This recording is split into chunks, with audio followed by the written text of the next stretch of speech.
Scarce need of ventilators. It is not a mechanical ventilation disorder, it is pneumolysis.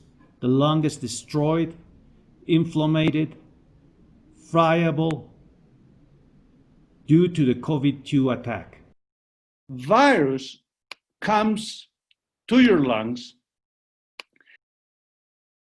like an alien to introduce the RNA inside the cells.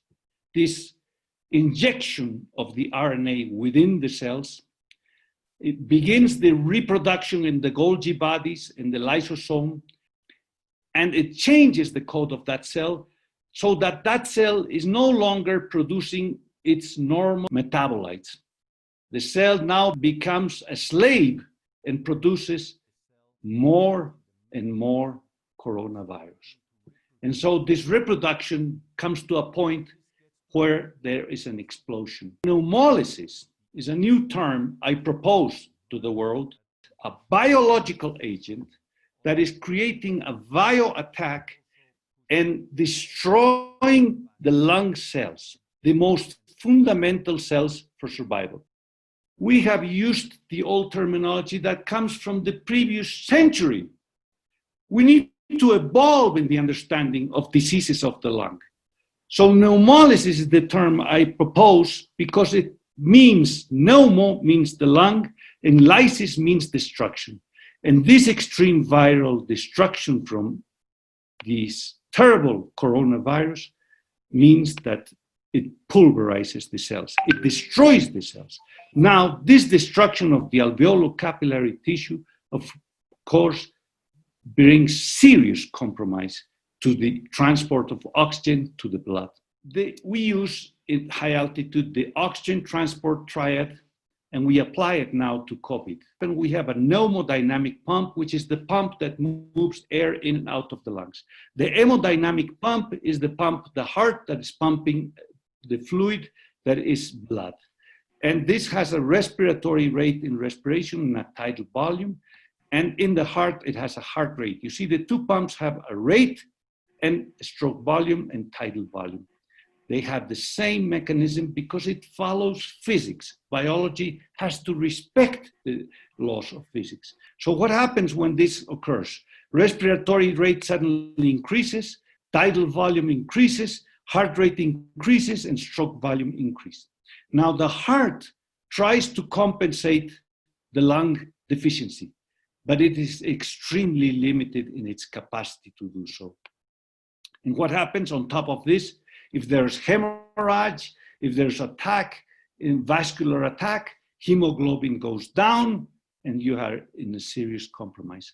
So COVID-2 puts you on the summit of Mount Everest in a matter of days. It is going to a place where there is much lower pressure of oxygen. This is the highest point tolerable in extreme hypoxia where life is possible. This is what happens with COVID. It suddenly goes up to the summit of Mount Everest.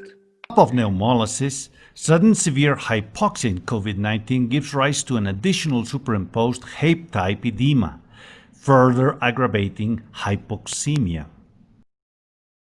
You don't have sufficient hemoglobin because if you go up slowly to the mountain, like we do, we adapt. How do we adapt? By increasing the number of red blood cells. And we increase gradually our red blood cells as we go to different camp levels, trying to build up the red cells. So when people reach the summit, they have enough red blood cells that you can survive at the summit of Mount Everest. But what happens in COVID?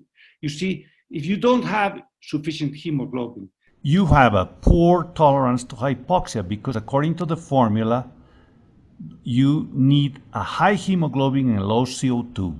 In high altitude pulmonary edema, the lung filled with fluid can clear up in a matter of 24 or 48 hours as shown here because the lung tissue is intact, it is not altered. While in COVID, the virus comes into the trachea, into the lungs, the amount of the lung being compromised. You see, here we can say it's beginning to be close to 1/4 of the compromise of the lung, assumed. Then the disease progresses and you have half of your lungs gone they don't work. The virus can progress and take up most of your lungs.